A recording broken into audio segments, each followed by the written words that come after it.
जी अस्सलाम वालेकुम। अच्छा जी, कल वाला सवाल निकाल लें। पास पेपर का क्वेश्चन नंबर 6।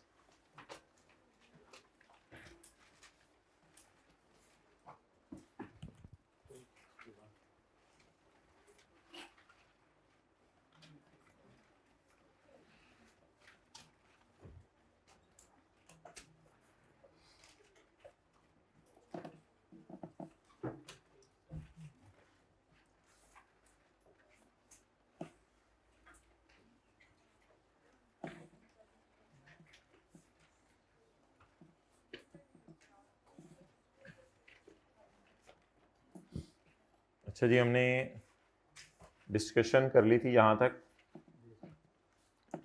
कि कॉस्ट में डेवलपमेंट फेज का खर्चा, ट्रायल रन और डेवलपमेंट फेज की डेप्रीसिएशन, ये तीन चीज़ें क्या होंगी? मोबाइल यूज़ ना करें, इनटेंजिबल की कॉस्ट में ऐड होंगी। और उसके बाद हमने कह दिया था कि ट्रेनिंग एक्सपेंस में जाएगा। इसके बारे में बात होगी थी 0.4 के बारे में। क्या लिखा था 0.4 के बारे में हमने? अच्छा, 0.65 के बारे में बात होगी थी, ये भी होगी थी। क्या लिखा था फिक्रा, आप पढ़ के बताओ। Expense of 0.65 will be charge to P&L, बस इतना लिखा था। As a product as a shelf life, हाँ वो लिखा था ना, ठीक है। शेल्फ लाइफ वही यूजफुल लाइफ होती है और कुछ भी नहीं। अच्छा जी, इसमें अगली बात माय डियर ये है कि यहां तक सारी डिस्कशन आपकी सही होगी। इस डेप्रिसिएशन के बारे में भी डिस्कशन हो गई थी, ये जो ये वाली थी हो गई थी कि इसको भी P&L में डालेंगे। Okay done. अच्छा, अब मेरा सवाल आपसे ये है कि सवाल वाले ने एक गलती कर दी है। In this respect following expenses were incurred and debited to CWIP। ये सारे खर्चे उसने CWIP में डाल दिए हैं, हालांकि ये CWIP है या ये इंटेंजिबल है। क्या ये CWIP है या ट्रेनिंग है? क्या ये CWIP है या डेप्रिसिएशन है? क्या ये CWIP है या इंटेंजिबल की अमोर्टाइजेशन है? और एक बात याद रखिएगा, जब उसने CWIP में डाल दिए खर्चे तो उसने अमोर्टाइज अभी तक नहीं किया होगा इंटेंजिबल को, क्योंकि अभी तक इंटेंजिबल को उसने किस में रखा हुआ है? CWIP में। तो लिखना शुरू करें आखिरी लाइन। अब कल हमने सारी ट्रीटमेंट तो लिख ली थी, अब एक आखिरी लाइन डाल दें।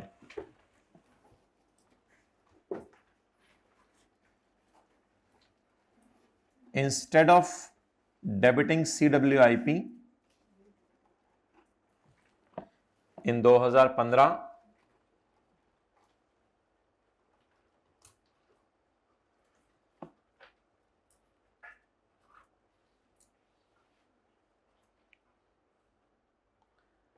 the relevant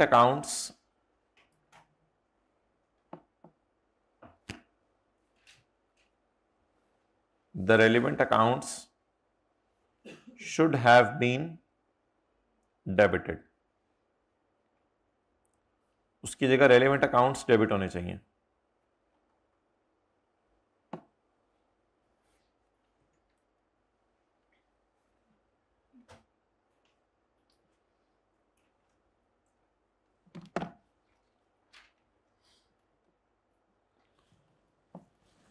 okay, next.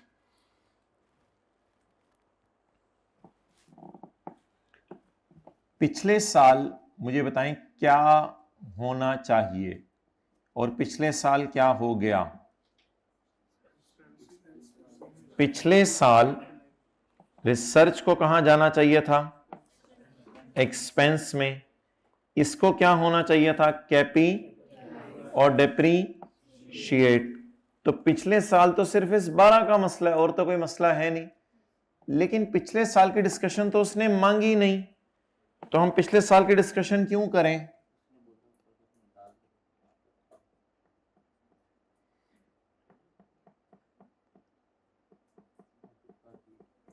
भाई हमारे साल खड़े होकर पता चला है कि प्रायर ईयर में एरर हो चुकी है। 315 में ही पता चला है ना। क्या पता चला है अभी हमें? हम खड़े किस साल हैं? 315। हमें पता क्या चला है? Expenses were debited to CWIP, were कर दिए गए थे।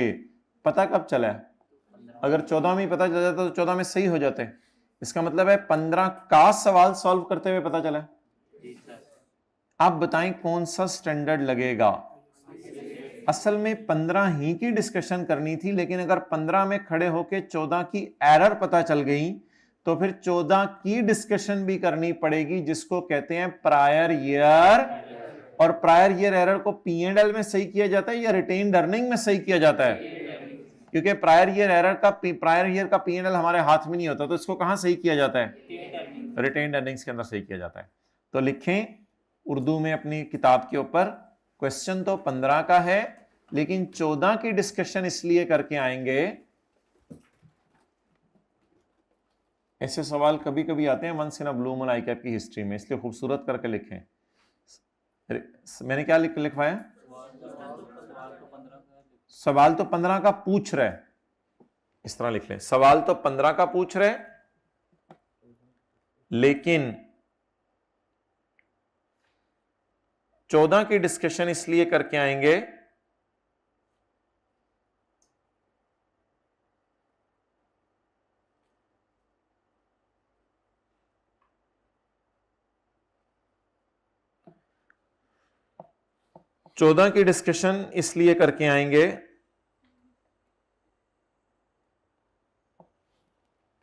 बोले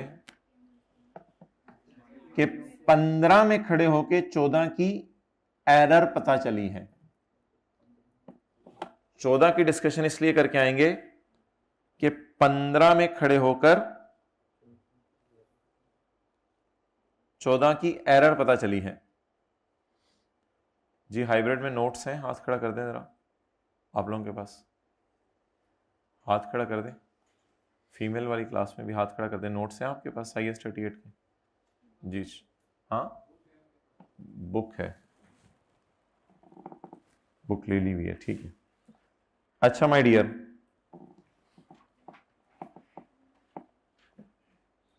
आप बताएं पिछले साल क्या डेबिट हो गया? Were incurred and were debited to CWIP। हालांकि पिछले साल क्या डेबिट होना चाहिए था? रिसर्च। और इसको 12 रुपए का ही मसला है ना, इसको कैपिटलाइज होना चाहिए था। तो लिखें in previous year 2014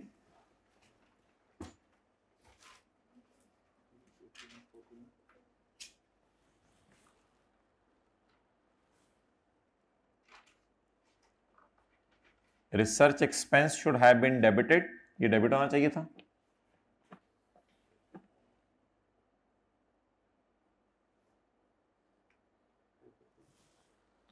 Research expense should have been debited because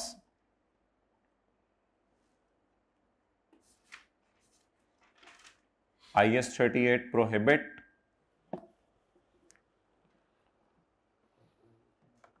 the capitalization of research expense.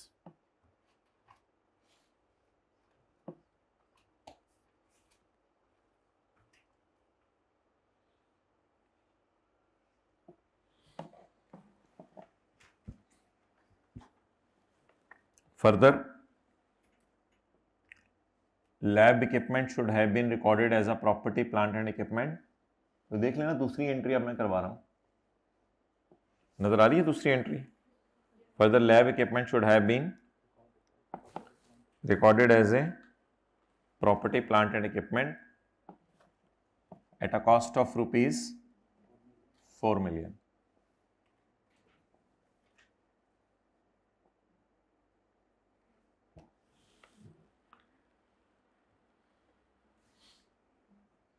And depreciation on research phase and depreciation on research phase amounting to 0.4 million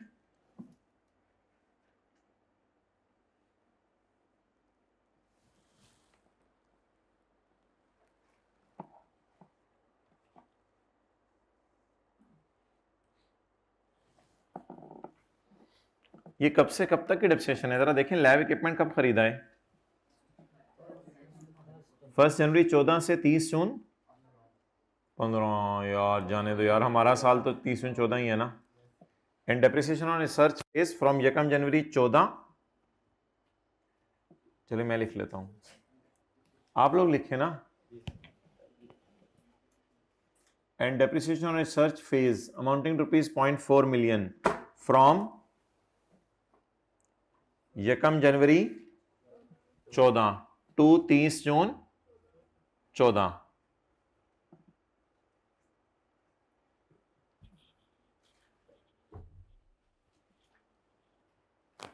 बोले ना आगे।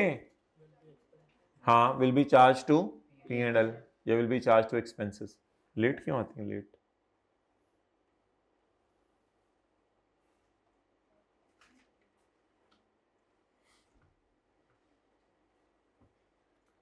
now to correct this prior year error,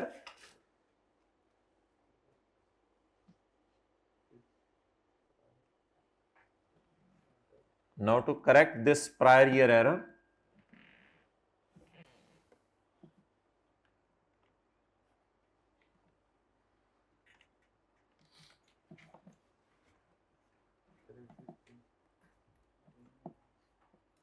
we will reduce the retained earning. We will reduce the retained earning. चलिए अभी लिखें ना, जो लिख रही थी वो तो लिखें। Now to correct this prior year error, we will reduce the retained earning. कोई वैसे बता सकता है retained earning को कितने से कम कर दें? retained earning कम क्यों होनी है? क्या मैं आपको कह सकता हूं कि खर्चे बढ़ने से अर्निंग कम होती है? तो यार हाँ ना कर दें। पिछले साल तो सारा एसेट रिकॉर्ड हो गया ना। एसेट रिकॉर्ड होना चाहिए था या खर्चा भी रिकॉर्ड होना चाहिए था? No, retained earning should have been reduced by 8.4, bracket में 8 + 0.4। क्या आपको पता है कि खर्चे बढ़ने से अर्निंग,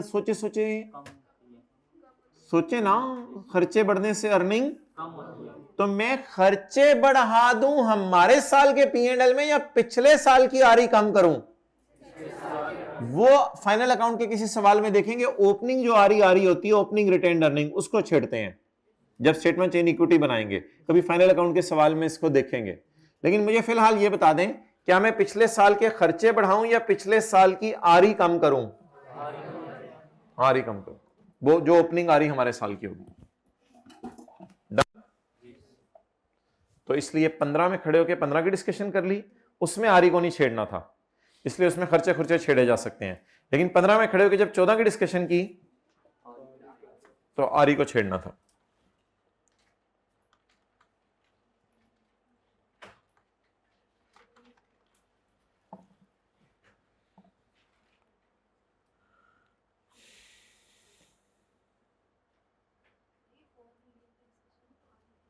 $4 million की डिस्कशन मैंने की है ना कि पीपीई में डाल दें।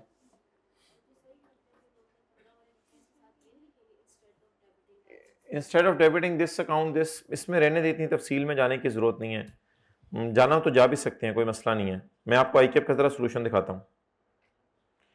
तफसील में जा सकते हैं कि इसकी बजाय ये अकाउंट डेबिट करो, इसकी बजाय ये अकाउंट डेबिट करो। उसके लिए रफ वर्किंग में हमें एक रेक्टिफाइंग एंट्री भी फिर बनानी पड़ेगी। तो ऐसी रेक्टिफाइंग एंट्रीज हम किसी दिन करेंगे इंशाल्लाह, किसी और सवाल में।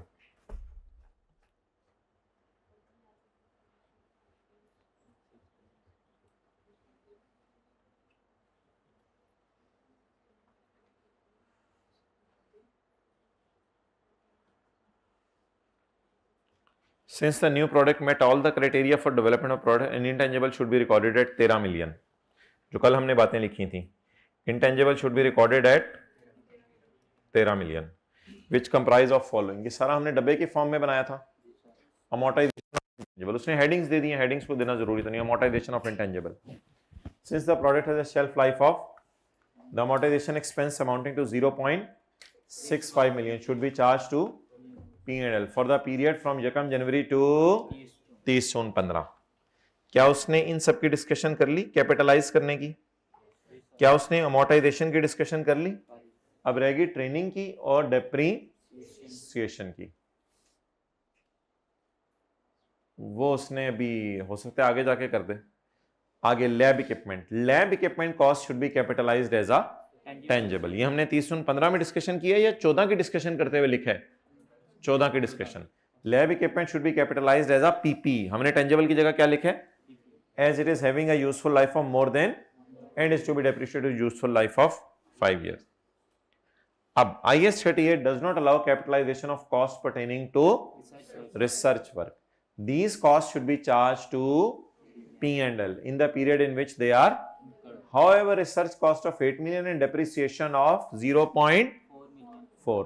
However, research cost of 8 million and depreciation of 0.4 million pertain to last year. ये खर्चा हमारे साल के पिछले साल का है। Therefore, a comparative figures for year ended 30 June 14 should be and retained earning be adjusted। उसने बड़ी गोल सी बात कर दी है, असल फिक्रा वो है जो हमने लिखा था। And retained earning should be reduced by rupees 8.4 million।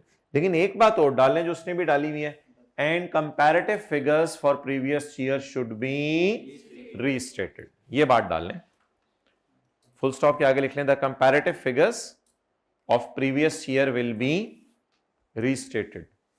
पिछले साल के कंपैरेटिव फिगर्स को रीस्टेट कर दिया जाएगा।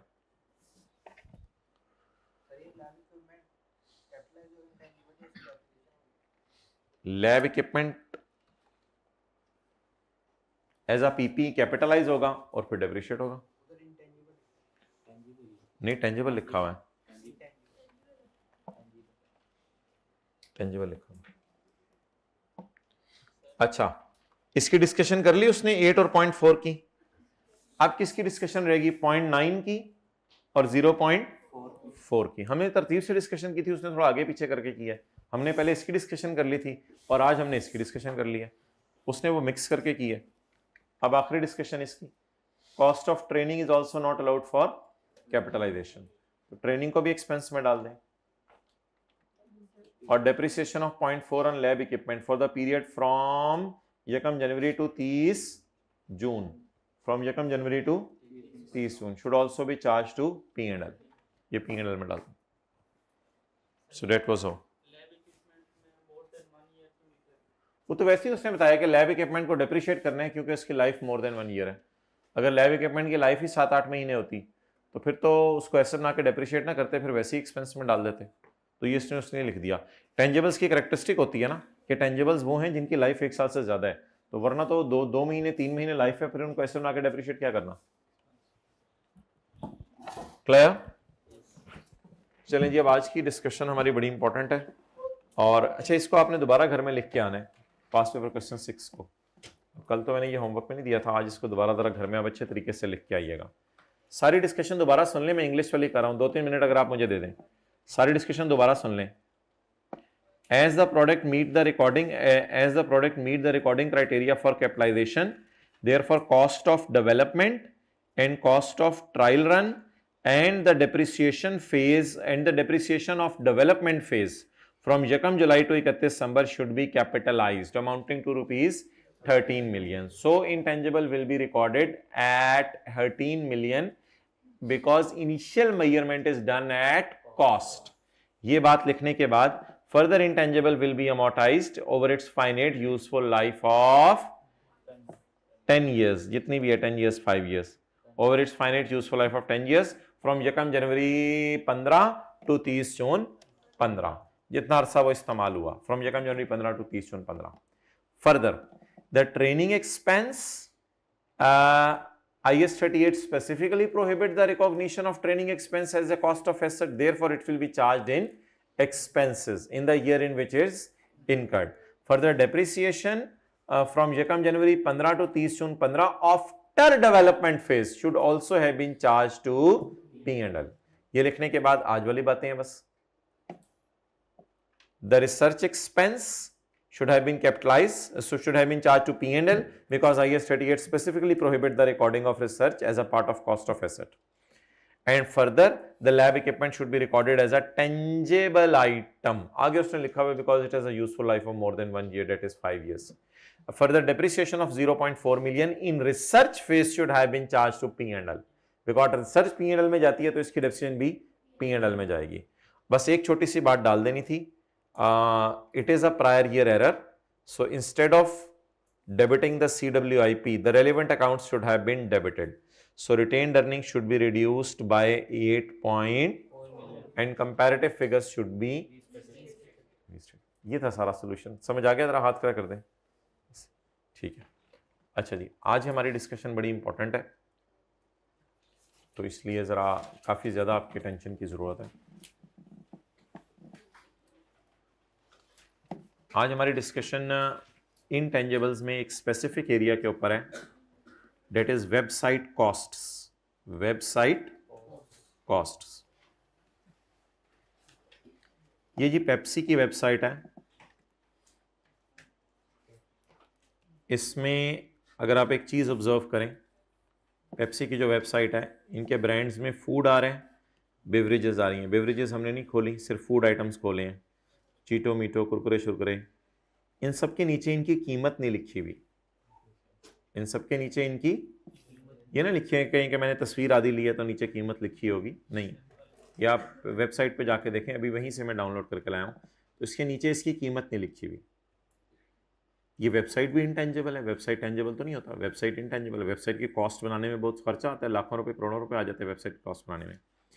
लेकिन अगर दूसरी तरफ हम जाके डॉलेंस की वेबसाइट खोलें तो डॉलेंस की वेबसाइट के ऊपर ये जो वॉशिंग मशीन्स आ रही हैं, पता नहीं क्या लग रही हैं दिखने में, डॉलेंस की वेबसाइट पे ये जो वॉशिंग मशीन्स आ रही हैं जिसमें 30 से 40 mixed load of clothes KG, silver colour की है, मोटर टाइप इसकी इंडक्शन है, सर डायमंड कलर में आपको मिलेगी और इसका लिट कलर एंड मटेरियल बाजी ब्लैक ट्रांसपेरेंट होगा. बाजी वैसे 72,000 की, आपके लिए हम 31,100 की लगा देंगे. 71,100 की.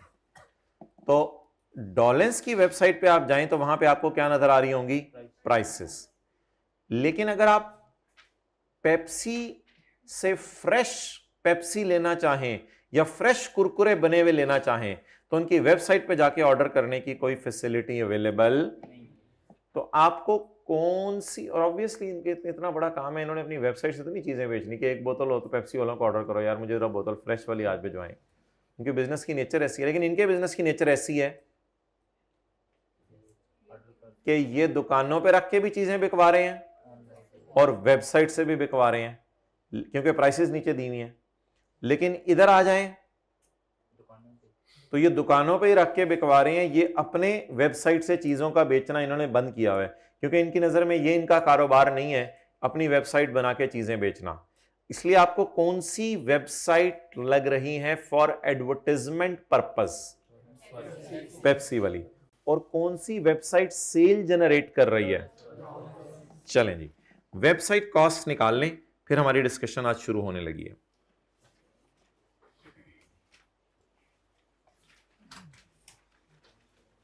Page number 229.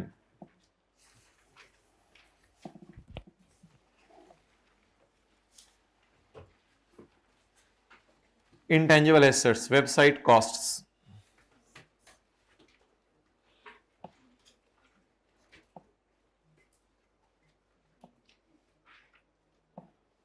निकल आया my dear?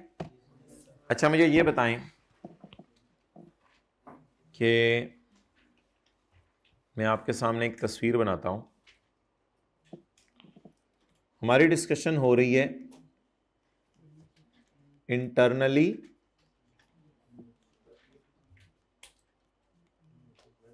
Generated website. Internally generated website. ये वेबसाइट हो सकती है फॉर इंटरनल एक्सेस. ये वेबसाइट हो सकती है for internal access. Internal access का मतलब बताएं.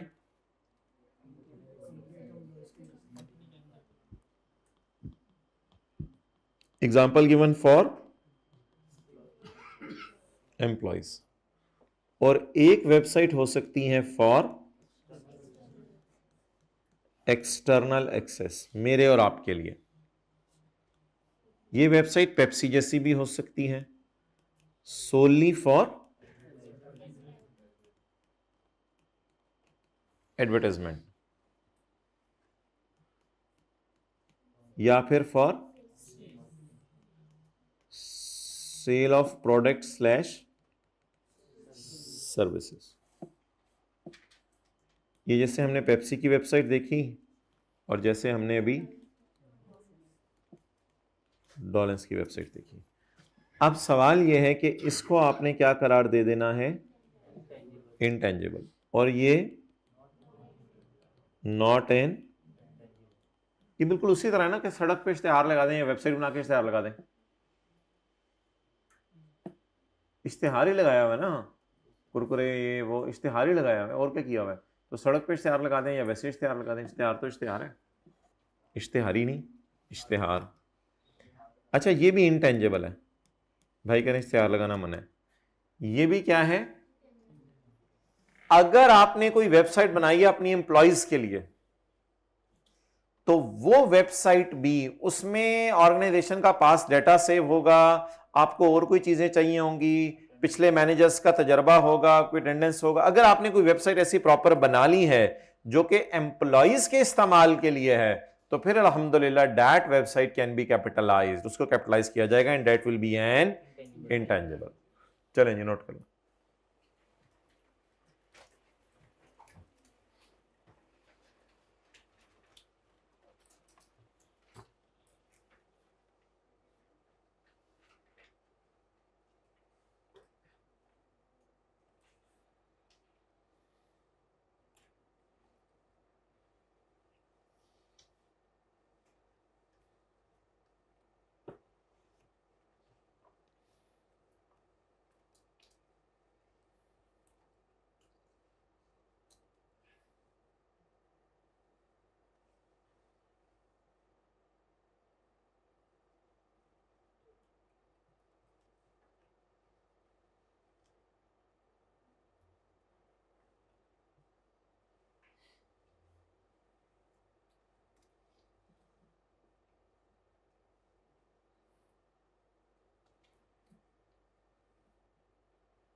हो गया जी, चलें आगे।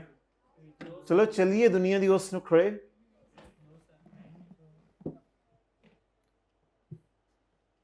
जिथे बंदा ना बंदे दी जात हो,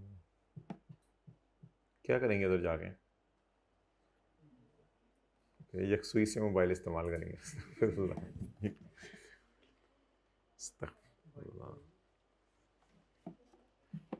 वाइफ या वाईफाई, क्या बोला आपने? नहीं, वाईफाई क्या करना है?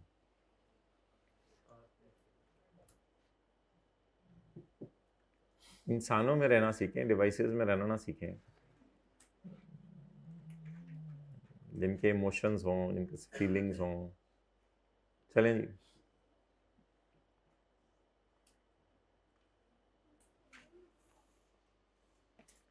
नुकसान लिखा हुआ है वैसे किताबों में डिवाइसेस के इस्तेमाल करने का, कि बेहिस हो जाता है बंदा, बुला रहे होते हैं घर वाले, इसको समझ नहीं आ रहा होता, आवाज़ नहीं आ रही थी, इससे पहले घर वालों के से देख के बात करता था चेहरे की तरफ, अब मोबाइल की तरफ देख, काफ़ी नुकसान, बेहिसी आ जाती है बंदे में। डिवाइसेस खुद बेहिस हैं तो इसलिए बंदों को बेहिस बना देती हैं। ओके, नेचुरल है, आंखों देखी बातें हैं सारी। ओके अच्छा जी माय डियर, अब इंटरनली जनरेटेड वेबसाइट्स के ऊपर हमने डिस्कशन करनी है। इसके लिए पहले होते थे IAS, आपको पता है आजकल आते हैं IFRS, लेकिन जो ICAP से किताब मिलती है उसके बाहर अभी भी IFRS ही लिखा हुआ है, और दुनिया में भी IFRS ही चलता है। लेकिन IFRS की किताब के अंदर जो पुराने IAS हैं उनको IAS ही रखा गया है नाम, IAS 2, IAS 16, IAS जो है वो जो भी आपने पढ़े हुए हैं 40 वगैरह 20 वगैरह, उनके नाम वो IAS ही हैं। लेकिन अब जो IAS आ रहे हैं वो IFRS की किताब में है, लेकिन उनका नाम IAS नहीं है, इंटरनेशनल अकाउंटिंग स्टैंडर्ड, उनका नाम है इंटरनेशनल फाइनेंशियल रिपोर्टिंग स्टैंडर्ड्स। जैसे कि हम अभी लीज वाला पढ़ना शुरू करेंगे चंद दिनों के अंदर, तो ईद से पहले पहले हमारा मुआहिदा हुआ था आपका और मेरा कि IAS 38 और IAS 41 करना है। छुट्टियां तो आपको पता चल गई है ना ईद की कब होनी है? ठीक है जी, 28 से लेके नहीं चपेड़ 29 से लेके 28 से लेके अनाउंसमेंट हो गई है।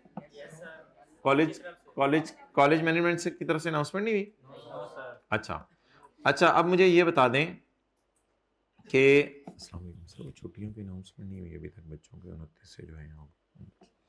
अच्छा, अब मुझे ये बता दें कि अगर कोई चीज समझ नहीं आती थी पुराने जमाने में तो उसके लिए एक कमेटी बैठती थी, जो कमेटी उस स्टैंडर्ड की एक्सप्लेनेशन के लिए कोई चीज निकालती थी, कोई सफा निकालती थी। उस सफे का नाम जो रखा गया था वो रखा गया था स्टैंडर्ड इंटरप्रिटेशन कमेटी, यानी ऐसी कमेटी जो स्टैंडर्ड को इंटरप्रेट करती है।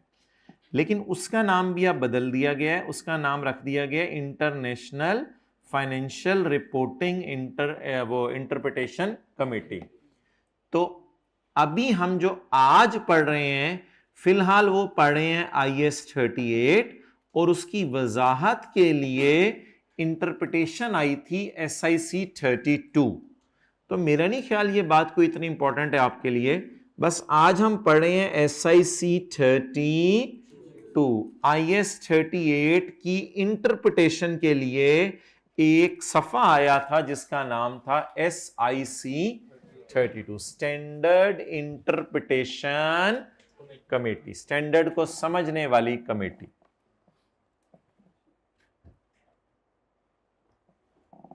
अच्छा, हमारी अब कोशिश है कि ये सैटरडे को या संडे को चीज़ें कुछ IAS 38 के वाइंड अप हो जाएं। तो सैटरडे को जोहर के बाद आप आना पसंद करेंगे या फिर संडे को किसी दोपहर के टाइम आना पसंद करेंगे? सैटरडे को जोहर के बाद, ठीक है। अफ्तारी का इंतज़ाम फिर नहीं, अफ्तारी तक तो बैठना ही नहीं होगा ना हमने, तो सीला की क्लास के बाद कर लेंगे। और बताएं, और बताएं, और कुछ? 3:30 तो बहुत ज़्यादा हो जाएगा ना, उसमें सरासी को कहेंगे 3 बजे ख़त्म अगर हो गया तो जल्दी फिर। अच्छा जी, अब जी बिस्मिल्लाहिर्रहमानिर्रहीम पढ़ें और शुरू करें। एन एंटिटी में इनकर एक्सपेंडिचर, देखें चेहरों पे खुशी कितनी आने लगी है, फ्यूचर सिक्योर हो रहा है तो। एन एंटिटी में इनकर expenditure on the development and operation of its own website. Own website का क्या मतलब है? खरीदी है या इंटरनली जनरेट किया है? इंटरनली जनरेट किया है। फॉर कुछ वेबसाइट्स होती हैं जिनकी मुझे आपको एक्सेस होती है, और कुछ वेबसाइट्स होती हैं जिनकी मुझे आपको एक्सेस नहीं होती। ये डॉलेंस वालों की कोई ऐसी वेबसाइट होगी जो अपने एम्प्लॉयज के लिए बनाई हुई है जिसमें हम नहीं जा सकते। ये क्यों होती हैं वेबसाइट्स? अभी हम इनकी ट्रीटमेंट नहीं बता रहे, अभी तो इनका पर्पस बता रहे हैं। एक्सटर्नल एक्सेस के लिए promote and advertise own products and services, खाली प्रमोशन के लिए बनी हुई है, जैसे पेप्सी की वेबसाइट है। आगे से कैपिटलाइज करना है, ये एक्सपेंस में डालना है, ये बहस नीचे जाके कर लेते हैं। प्रोवाइड इलेक्ट्रॉनिक सर्विसेज, भाई इसको भी आमतौर पे कैपिटलाइज किया जाता है। Provide electronic services, online services लोग देते हैं, ऑनलाइन चीजें समझाते हैं, तो इलेक्ट्रॉनिक सर्विसेज देना, नेट के जरिए बैठ के अगले को चीज समझाना, ये भी एक आजकल बिजनेस बना हुआ है। Next, sell products and services, Daraz, TCS courier service, site etcetera. Internal access में क्या होती हैं? कंपनीज पॉलिसी स्टोर होती हैं, कस्टमर की डिटेल्स और अदर रेलेवेंट इंफॉर्मेशन। इशू क्या थे? इशू दो थे, क्या ये वेबसाइट इंटेंजेबल है या नहीं, और दूसरा इशू ये था कि फिर इसकी अकाउंटिंग ट्रीटमेंट क्या है। ये इश्यूज थे। उसके ऊपर जो फतवा आया वो ये आया कि entities own website that arises from development and it is for internal external access is an intangible asset. उस पर डिसीजन कमेटी ने ये दिया कि अल्हम्दुलिल्लाह this website is also an intangible that is subject to requirement of IAS 38, और इस पे IAS 38 की रिक्वायरमेंट्स ही लगेंगी, मोटा मोटा सारा IAS 38 ही इस पे लगेगा।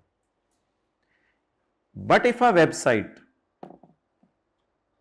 इधर पिछली अगर लाइन से मिला के पढ़े हो ना तो फिर बट का लफ्ज आना चाहिए।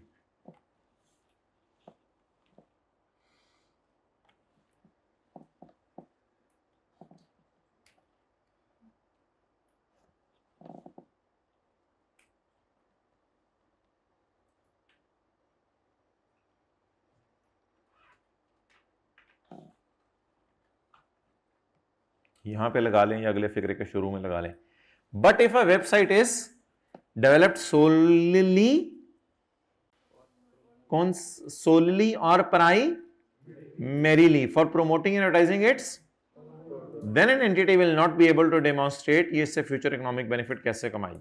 फिर ऑनलाइन सेल इस वेबसाइट से नहीं हो रही होगी, उनका स्टैंडर्ड इंटरप्रिटेशन कमेटी का ये फैसला था। So all expenditure on developing such website should be recorded as an expense. All expenditure on this website should be recorded as an, because it is not an intangible. Done my dear? तो general rule ये है कि ये इंटांगेबल है, लेकिन exception ये है कि अगर प्रोमोटिंग एडवर्टाइजिंग के लिए है तो ये इंटेंजिबल नहीं है। Consensus conclusion. And it is own website is an intangible if its cost can be measured reliably and probable future economic benefits will flow. ये तो बेसिक बात है जो IAS 38 में भी थी।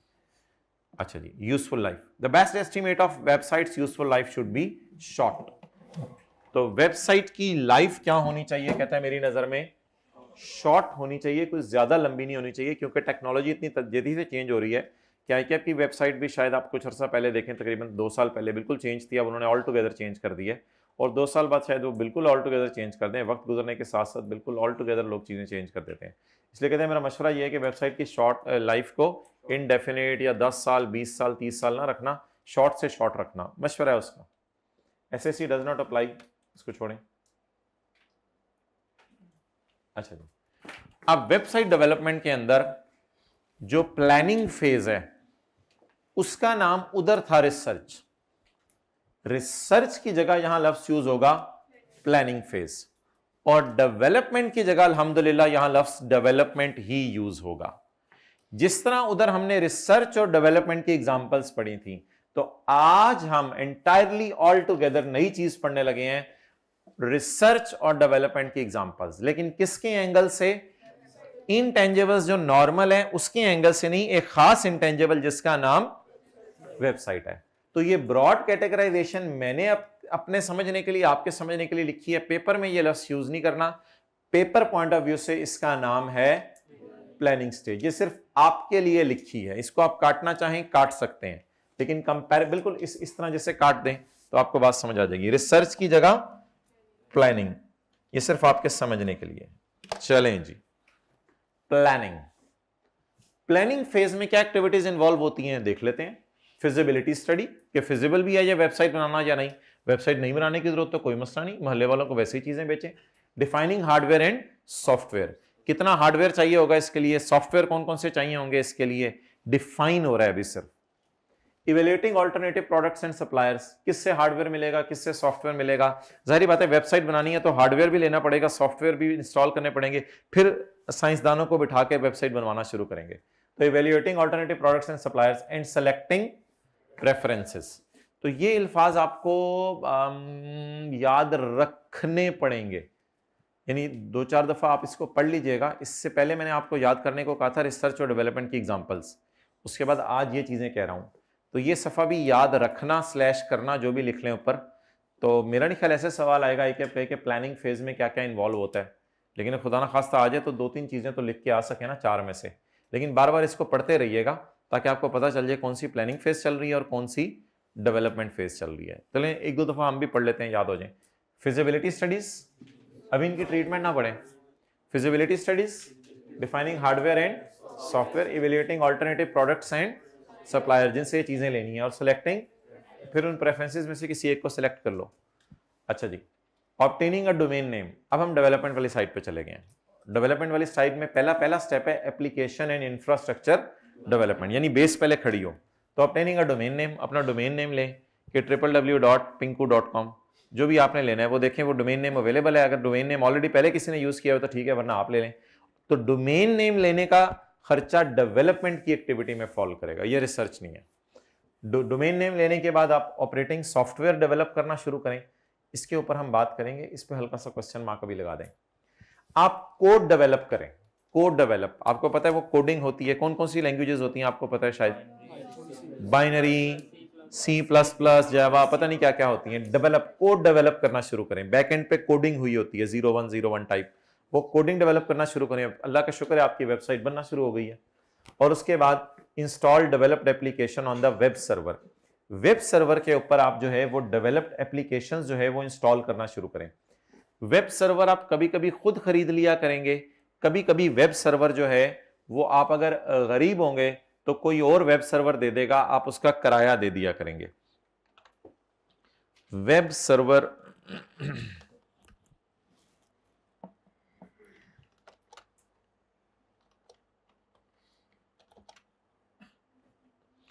वेब सर्वर अक्सर ऑर्गेनाइजेशंस अफोर्ड नहीं कर सकती। तो वेब सर्वर का काम क्या होता है? वेब सर्वर ये हैं, बड़े बड़े समझ लें सिस्टम है, कमरों के बराबर लगे हुए, बड़े कमरे के अंदर पड़ा होता है, हीटिंग कूलिंग सिस्टम अवेलेबल होता है, यहाँ पे जनरेटर बैकएंड पे लगे होते हैं, ये 24 घंटे चलते रहते हैं। वेब सर्वर एक ऐसी जगह है जहां पे हम अपना डेटा स्टोर करते हैं। ये फंक्शन कैसे करता है वेब सर्वर? आप घर के अंदर बैठे हैं, आपने रिक्वेस्ट की इंटरनेट सर्विस प्रोवाइडर की इंटरनेट सर्विसेज यूज करते हुए, ये रिक्वेस्ट यहां तक गई वेब सर्वर तक। वेब सर्वर वो जो मशीन थी अभी आपको दिखाई डायग्राम में। वेब सर्वर आमतौर पे दूसरे इदारों से आप किराया देके इसकी सर्विस को यूज करते हैं। अब आपको अपना ये जो जितने एसी नजर आ रहे थे और सब कुछ नजर आ रहा था, आपको वो एसी वगैरह का डाटा या पिक्चर्स अपने पास कोई सेव करना जरूरी नहीं है, डॉलेंस वालों के पास। ये मैं हूं और ये वेब सर्वर है। इधर डॉलेंस वालों ने अपना डाटा वेब सर्वर में अपलोड किया होगा, डॉलेंस मैंने नहीं बनाया डायग्राम में। ये मैं हूं, यूजर हूं जिसने एसी खरीदना है, वेब ब्राउजर, ये मैं बंदा हूं, मैंने एसी खरीदना है। डॉलेंस वालों ने अपना डाटा किस में डाला होगा? वेब सर्वर के अंदर। तो मैं रिक्वेस्ट भेजूंगा इस पे, ये मेरी रिक्वेस्ट पर रिस्पॉन्ड करेगा और इंटरनेट सर्विस प्रोवाइडर ये रिस्पॉन्स मेरे तक डिलीवर कर देगा। इसीलिए जो चीजें लोड होने में टाइम लग रहा होता है, मेरी रिक्वेस्ट जा रही होती है, अगले से क्या आ रहा होता है? रिस्पॉन्स। इसका मतलब है अगर डॉलेंस वाले अपने सिस्टम रात को बंद करके भी चले जाएं और डॉलेंस वाले सारे सिस्टम अपने बिजनेस के शट डाउन करके चले जाएं, तो रात को 1 बजे भी मैं ऑनलाइन ऑर्डर प्लेस कर सकता हूं, क्योंकि उनका डाटा डॉलेंस वालों के पास नहीं, डॉलेंस वालों का डाटा डॉलेंस वालों के पास नहीं पड़ा, डॉलेंस वालों का डाटा सारा किस पे पड़ा हुआ है? वेब सर्वर के ऊपर पड़ा हुआ है। तो installing develop application on web server. लेकिन कई दफा हम अपना वेब सर्वर बना लेते हैं, तो फिर हम उस पर खुद भी एप्लीकेशन इंस्टॉल कर सकते हैं, कोई मसला नहीं। उसके बाद स्ट्रेस टेस्टिंग, यानी कि 15-20 यूजर का लोड डाल के, 1,00,000-1,500 यूजर का लोड डाल के स्ट्रेस टेस्टिंग होगी। जैसे आईकैप की वेबसाइट अक्सर रिजल्ट शो नहीं कर रही होती, एकदम उस पर इतना स्ट्रेस पड़ता है कि सारे स्टूडेंट अपना रिजल्ट खोलने की कोशिश कर रहे होते हैं, तो वेबसाइट की क्या होगी? Stress testing. ये सारी कौन सी फेज चल रही है? नहीं, डेवलपमेंट में एप्लीकेशन एंड उसके बाद ग्राफिकल डिजाइन्स तो आते ही हैं। डिजाइनिंग क्या करनी है? येलो थीम रखनी है, ब्लू थीम रखनी है, designing the appearance of web pages, कि देखने में ये कैसे लगेंगे। और इन द एंड वेबसाइट पे बहुत सी जगहों पे अंग्रेजी लिखी होती है, चीजों के फीचर्स लिखे होते हैं, चीजों के फीचर्स लिखे होते हैं। ये तो हमें पता चल गया था। ये वाला कंटेंट अब डेवलप करना है, ये कंटेंट डेवलप करना है। तो क्रिएटिंग खुद कर लें, क्रिएट किसी से परचेज कर लें, प्रिपेयर कर लें, अपलोड फिर करें इंफॉर्मेशन को on the website before the completion of website. Website मुकम्मल होने से पहले ये सारी चीजें अपलोड कर दें, ताकि यूजर्स को चीजों की डिस्क्रिप्शन और वो सारी की सारी क्वालिटी की चीजें पता हों, उसके बाद वो इजीली आके ऑर्डर कर लेगा। तो ये सारी डेवलपमेंट फेज है, that is divided into 3 further phases. Number 1 application and infrastructure development, graphical designing करनी और कंटेंट डेवलपमेंट करना। इसके बाद तो वेबसाइट ऑपरेशनल हो गई है, यानी अब लोगों ने उसको एक्सेस करना शुरू कर दिया, अब तो ऑपरेशनल हो गई है। जैसे वो नहीं होता था, R&D बंद हो गई है और ये फैक्ट्री को हैंड ओवर हो गई है, तो अब ये कस्टमर्स की एक्सेस में आ गई है, क्योंकि इस पर रिसर्च और डेवलपमेंट मुकम्मल हो चुकी है। The operating stage begins once the development of a website has been completed. An entity maintains and enhances the application, maintain भी करती है, एनहांस भी करती है। इसमें ग्राफिक्स को जरूरत पड़ती है, तो बार बार अपडेट करना पड़ता है, रिवाइज करना पड़ता है, ग्राफिक्स चेंज कर दें, आप न्यू फंक्शंस ऐड कर दें, फीचर्स ऐड कर दें, जो वेबसाइट में किसी ने गलतियां बताई उनको सही कर दें, रजिस्टर कर लें वेबसाइट को विद सर्च इंजन, गूगल वगैरह को पैसे दें और उन्हें कहें कि जिस वक्त जो है वो लोग एसी लिखें, एयर कंडीशनर, तो ऊपर 2-3 जो वेबसाइट्स के नाम आते हैं वो हमारी वेबसाइट के नाम आए। तो registering the website with search engine की प्लीज कैपिटलाइज नहीं करना इसको। ये कौन सी फेज शुरू हो गई है? Operational phase. उसके बाद बैकअप करें अपने डाटे को, डेटा बैकअप करना भी कोई कैपिटल एक्सपेंडिचर नहीं है, इसको भी हम पढ़ेंगे, रेवेन्यू एक्सपेंडिचर है। Reviewing security access, security access वगैरह किसी को देके प्रॉपर पासवर्ड लगवाएं, किसी इंजीनियर को पैसे देके, लेकिन इसको भी कैपिटलाइज नहीं करना, रिव्यू करते रहे security access. Analysing the usages of website, और अक्सर यूजेज देखते रहे, सुबह को लोड ज्यादा होता है, शाम को लोड ज्यादा होता है, कस्टमर कैसे वेबसाइट यूज कर रहे हैं इसको एनालाइज करते रहे। अब ये सादा सादा सी बातें थी, आपको जिंदगी में पता है। असूल अब ये है जो आपको पहले पता है वही, रिसर्च कहां जाएगा, एक्सपेंस में। Development, these will be capitalized, these will be capitalized. However, if recording criteria is not met, then it will be, अच्छा ये मैंने अपनी आसानी के लिए लिखा हुआ है, ओरिजिनल स्टैंडर्ड आप खोल के देखेंगे ना सीए करने के बाद, उसमें उल्टे तरीके से लिखा हुआ है। उसमें लिखा हुआ है these will be expensed, however if recording criteria is met, then it will be capitalized। तो उसने जरा भयानक तरीके से लिखा हुआ है, ओरिजिनल स्टैंडर्ड जो बना हुआ है उसमें उसने लिखा हुआ है these also will be expensed, however if it meet the recording criteria then it will be capitalized। अच्छा, यहां जो रिकॉर्डिंग क्राइटेरिया है ना IS 38 का, वो रिकॉर्डिंग क्राइटेरिया दोनों हैं, वो रिकॉर्डिंग क्राइटेरिया दोनों हैं।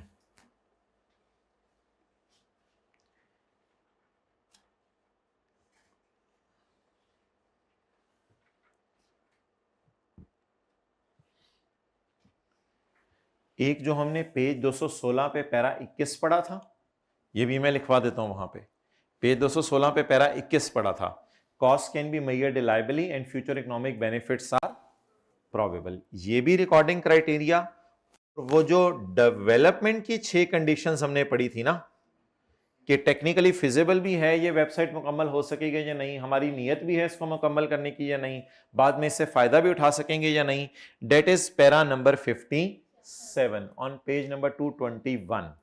तो इधर जो रिकॉर्डिंग क्राइटेरिया है ना, उससे दोनों मुराद हैं।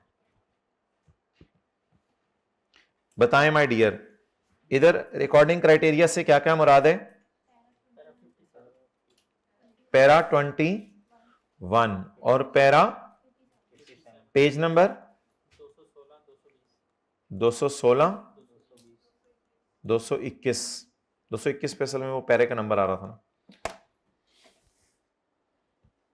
तो एक मजे की बात पता चली कि डेवलपमेंट के 6 क्राइटेरिया इधर भी पूरे होने जरूरी हैं, तो ही इंटेंजिबल में डाला जाएगा वेबसाइट कॉस्ट्स को।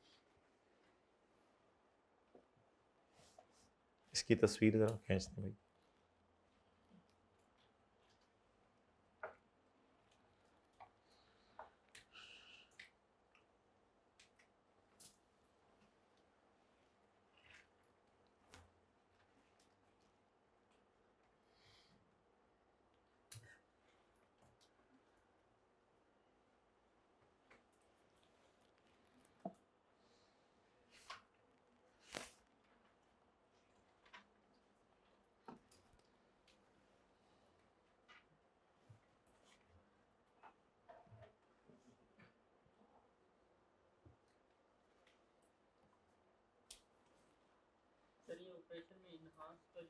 जी मैं आता हूं, इसकी तरफ मैं आता हूं, उसकी ट्रीटमेंट पढ़ूंगा ना आगे तो क्लियर हो जाएगा आपको। अच्छा भाई, एक चीज इस वेबसाइट के बनते हुए भी एक्सपेंस में डालनी है, फोटोग्राफर को जो तस्वीर खींचने के पैसे दिए, कंटेंट राइटिंग डेवलपमेंट में डाल दें, कंटेंट राइटिंग को कैपिटलाइज करना है, लेकिन फोटोग्राफर को जो तस्वीर खींचने के पैसे दिए, इसको आपने किस में डालना है? एक्सपेंस में, क्योंकि ये स्टैंडर्ड को स्टिल एडवर्टाइजमेंट लग रही है, तो इसलिए तस्वीर खींचने के फोटोग्राफर को जो पैसे दे रहे हैं आप, डेट विल बी एक्सपेंस्ड। डन। तो बता दें डेवलपमेंट फेज का कौन सा ऐसा खर्चा है जिसको हमेशा ही एक्सपेंस में डालना है? पढ़े ना, एक्सपेंडिचर इनकर्ड इन, चाहे अच्छी वाली डेवलपमेंट ही चल रही हो, for advertising purpose is expected, is expensed. For example, professional fees paid to expert for taking the digital pictures of entities products. लेकिन इसमें जो ग्राफिक डिजाइनिंग हो रही थी, बैक एंड पे जो थीम चल रही थी, इनकी वेबसाइट की तो थीम कोई मुझे मजे की नहीं लग रही, बैकएंड पे कोई थीम नजर ही नहीं आ रही, व्हाइट ब्लैक रेड ऐसे कुछ चीजें आ रही हो। अगर बैकएंड पे कोई थीम चल रही थी या कोई कंटेंट राइटिंग हो रही है तो उसको अल्लाह का शुक्र है क्या करना है, कैपिटलाइज करना है। अच्छा जी, ऑपरेशनल फेज के ना सारे खर्चों को, ऑपरेशनल फेज होता है अब तो वेबसाइट इस्तेमाल कर रहे हैं लोग, तो कभी यूजर बताता है ये मसला आ गया, ये मसला आ गया, पिक्चर नहीं डाउनलोड हो रही, नीचे स्पेसिफिकेशन नजर नहीं आ रही, तो आप अपडेट करते रहे इन्फॉर्मेशन को, ग्राफिक्स को जरूरत पड़ने के ऊपर। लेकिन अगर आप कोई ऐसा न्यू फीचर डाल दें जिससे आपको वाजे लगे कि मेरी सेल बढ़नी है, मिसाल के तौर पे लोग पहले कैश सेल करते थे, कैश ऑन डिलीवरी, यानी जब आप डिलीवर करते थे तो घर में लोग पैसे आपको पकड़ाते थे। आपने जब से ऑनलाइन पैसे एक्सेप्ट करने शुरू किए, एटीएम कार्ड की डिटेल डाल के बैंक से बात की, तो वो तो पूरा फीचर डलवाने के लिए आपको जो है वो किसी एक सॉफ्टवेयर वाले को, एक्सपर्ट को लाख डेढ़ रुपया देना पड़ गया होगा। अगर कोई ऐसा नया फीचर ऐड करें जिससे वाजे पता चल सके कि फ्यूचर में इकोनॉमिक बेनिफिट ज्यादा हो जाएंगे और पहले कम थे, तो फिर उसको कैपिटलाइज कर सकते हैं, लेकिन ऐसा बहुत रेयर होगा, ये जनरल रूल नहीं है। ऑपरेशनल फेज के खर्चों को क्या करना है, expense, unless its meet the IS 38 criteria for capitalisation of subsequent expenditure. वो किसी दिन मैं आपको पढ़ाऊंगा, अभी तक इसलिए नहीं पढ़ाया हुआ सब्सिक्वेंट एक्सपेंडिचर वाला कॉन्सेप्ट क्योंकि वो मोर और लेस IS 16 में आपने पढ़ा हुआ है कि ऐसा खर्चा करना जिससे उसकी इफेक्टिवनेस, एफिशिएंसी इनहैंस हो जाए। तो फिर ऑपरेशनल फेज के खर्चे को कहां डाल देंगे, वरना यदि जनरल रूल ऑपरेशनल फेज के खर्चे को कहां डालेंगे, एक्सपेंस में डालेंगे। अच्छा, सेलिंग एडमिन में इधर वही बात है जो पहले पढ़ी थी, अगर नॉट डायरेक्टली एट्रीब्यूटेबल है तो एक्सपेंस में डाल दें, और अगर डायरेक्टली एट्रीब्यूटेबल हैं तो कैपिटलाइज कर दें, क्योंकि ये छोटा सा ब्रैकेट में क्या लिखा हुआ है कि सेलिंग एडमिन और जनरल ओवरहेड्स को एक्सपेंस में डालें, अनलेस के आगे क्या लिखा हुआ है, अगर डायरेक्टली एट्रीब्यूटेबल हो। Inefficiencies and initial operating losses, ये तो पुरानी बातें चली आ रही हैं, ट्रेनिंग ऑफ एम्प्लॉइज, ये सारा कहां डालना है बोले,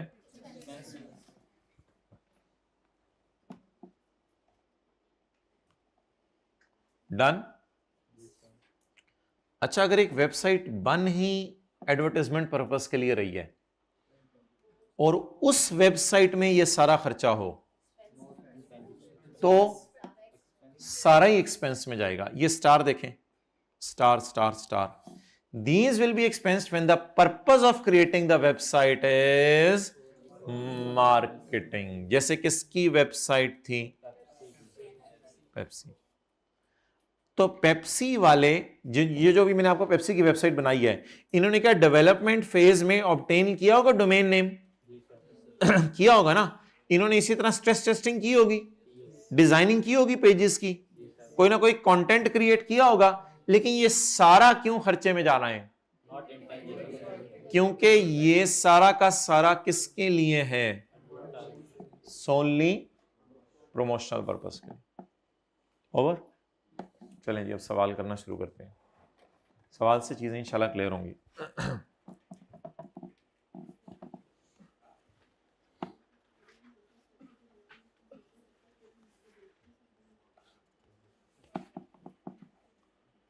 अच्छा माय डियर, आज एक धमाका होने लगा है। ये वेबसाइट की बात नहीं है, जनरल IS 38 में अब मैं वापस आ गया हूं। रिसर्च भी कैपिटलाइज होती है, सिर्फ एक एक्सेप्शन है इसकी, रिसर्च भी कैपिटलाइज होती है अगर आपने रिसर्च परचेज की है, अगर आपने रिसर्च क्या की है, परचेज की है। अब मैं आपको इसकी मिसाल देता हूं, मैंने परचेज की रिसर्च और डेवलपमेंट, गोरमे वाले कह रहे थे कि हम जैम वाला पिज़्ज़ा बना रहे हैं, शहद वाला पिज़्ज़ा बना रहे हैं, तो इन्होंने रिसर्च भी कर ली थी, डेवलपमेंट भी कर ली थी। उन्होंने रिसर्च डेवलपमेंट कितने की मुझे इससे फर्क नहीं पड़ता, ये मेरी बातें और से सुना करें, पेपर में कोई फिगर देगा वो आपको इग्नोर करनी पड़ेगी। उन्होंने कितने की रिसर्च डेवलपमेंट की इससे मुझे फर्क नहीं पड़ता कि उन्होंने 10 रुपए की रिसर्च की, 12 रुपए की डेवलपमेंट की, मैंने उसके कितने पैसे दिए ये बात है असल। तो मैंने रिसर्च खरीदी 15 रुपए की और डेवलपमेंट खरीदी 20 रुपए की, लेकिन ये पार्शली थी, मुकम्मल नहीं हुई भी थी अभी, या हो सकता है मुकम्मल होने के भी करीब हो, कोई मसला नहीं। मैंने उससे उनकी R&D खरीद ली। मैंने कितने में खरीदी R&D? 35 में, ठीक है। फिर मैंने इंटरनली, फिर मैंने उसको बेहतर किया ना, फिर मैंने इंटरनली खर्चा करना शुरू किया, फिर मैंने उस पर रिसर्च की 2 की और डेवलपमेंट की 12 की। आप मुझे बता दें इनटेंजेबल किताबों में कितने पे रिकॉर्ड होगा? 35 जमा 12, 47। मैं जब दोबारा शुरू कर दूंगा उस पर रिसर्च, तो ये तो इंटरनली की है या ये भी परचेज की है? Purchased partial data. Partial data या मुकम्मल डेटा? पार्शल डेटा R&D का परचेज कर लिया था। अभी वो R&D कर रहे थे तो मैं उनसे चीज लेके आ गया। डन। चलें नोट कर लें। इसके बाद पास पेपर का क्वेश्चन 9 फिर शुरू करते हैं। भाई पास पेपर के सवाल होमवर्क में दिए जाएंगे और मेरा ये काम है इंश्योर कराना। ऑनलाइन वाले बच्चे पूछ रहे थे कि पेपर आपके सारे कवर हों, तो थोड़ा सा ज़रा टॉपिक को चल लेने दें, अभी करेंगे इंशाल्लाह सारी चीज़ें।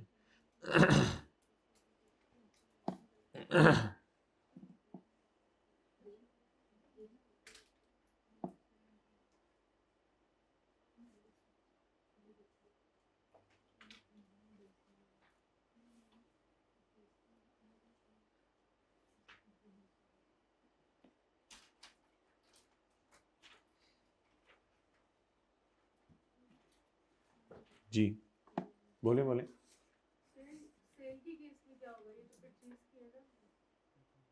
सेल के केस में क्या होगा ये तो हमारे स्कोप में नहीं है ना। हम तो IAS 38 पढ़े हैं, इनटेंजिबल एसेट। सेल की बातें तो इंशाल्लाह हम IFRS 15 में करेंगे, रेवेन्यूज के स्टैंडर्ड में।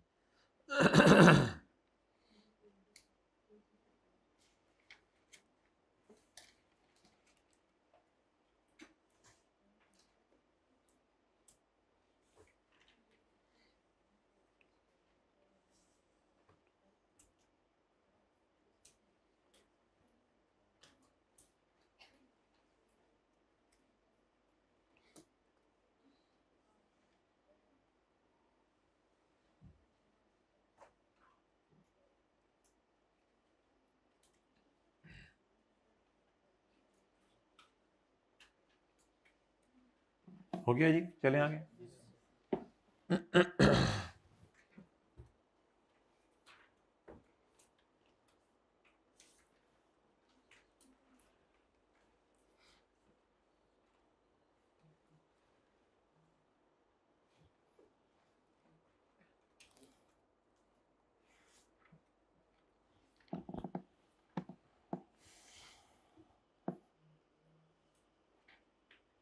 निकाल लें अब सवाल, बनाओ यार दूसरा पार्ट।